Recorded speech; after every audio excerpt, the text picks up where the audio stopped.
Why get vaccinated? The world prior to vaccines included people who are ill more frequently. Diseases like polio, chickenpox, tetanus, Hib, and pertussis were common, and sanitation was not as prevalent. Also, healthcare workers suffered from being in contact with sick patients frequently. Chickenpox. This is caused by the varicella zoster virus. Infections can lead to rash, fever, coughing, and fussiness. Blister formation occurs for about 5 to 10 days. It can be spread through person-to-person contact with an infected person or through airborne transmission. The vaccine was licensed in 1995, which caused cases of chickenpox to decrease from 83 to 93% in 2004. Because of the chickenpox vaccine, there were 4 million cases per year prior to the vaccine. Now, people get infected less frequently than before the vaccine. Mumps.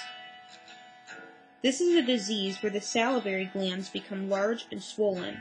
It is spread by airborne transmission from person to person, like sneezing, or by direct contact with an infected individual. Symptoms of the mumps include face pain, swelling, headache, and sore throat. Because of the MMR, measles, mumps, rubella vaccine, the incidence of mumps has decreased from 186,000 per year to just 500 per year. Polio. It is caused by the polio virus and is transmitted through the fecal-oral route. It can lead to sore throat, fever, vomiting in most cases, but in some cases, like 1 to 2%, they become paralyzed by the virus. People at risk for contracting polio are those who travel to areas where people are unvaccinated for the disease. Before the vaccine was developed in 1955, there were 13,000 to 20,000 paralysis cases each year, but just 5 years after the vaccine was developed, there were only 2,525 cases. And 10 years after the vaccine was developed, there were only 61 cases of paralysis by polio. There are many more vaccine-preventable diseases out there, such as hepatitis B, human papillomavirus, pertussis, and tetanus. But these vaccine-preventable diseases haven't disappeared. The vaccines have simply made them less prevalent. Without vaccines for all these diseases, they would become more apparent again. The reason why they are not common anymore is due to vaccines. By vaccinating children against diseases that are not around anymore, you are protecting them and others. But all these vaccines will overwhelm my baby's immune system. No. A baby is equipped at birth with an unbelievable ability to fight off pathogens they will encounter in everyday life. According to Dr. Paul Offit, a baby can potentially be immunized with 100,000 vaccines at once and be okay. But if other children are being vaccinated, then mine will be okay. This is wrong.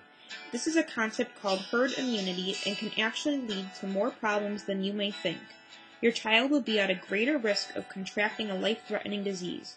In order for herd immunity to be effective, vaccination rates would need to be at 95% or greater, and in 2003, the measles vaccination rate was only at 80%. But don't vaccines cause autism and other neurological problems? No. Autism has never been found to be linked to vaccine use. Andrew Wakefield, a British doctor, proposed that the MMR vaccine caused autism in the 90s, which started this theory. However, his study was critically flawed, and his paper was eventually retracted from the journal it was published in. Many studies since this have proven Wakefield wrong. Vaccines don't cause autism. So if my child gets vaccinated, they will be 100% protected against these diseases, right? Unfortunately, this isn't the case. The safest and most effective vaccines are those that are live, attenuated forms of the virus. These types will be about 95% effective, such as the MMR vaccine.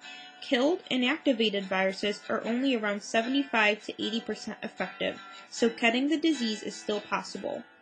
More people getting vaccinated means that there is a less ability for the virus as a species to survive. So with all these myths that are out there, where do I go to find out what's really the truth? Get the facts from reliable sources, such as the Center for Disease Control and Prevention, the World Health Organization, or your physician. Don't take advice from the media or celebrities, such as Jim Carrey and Jenny McCarthy, or online anti-vaccine organizations, such as these.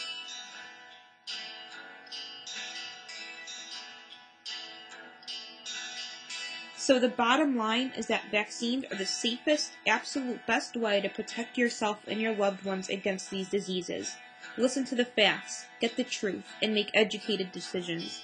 Never listen to someone who isn't scientifically educated to give their opinions on vaccines. But most importantly, get vaccinated.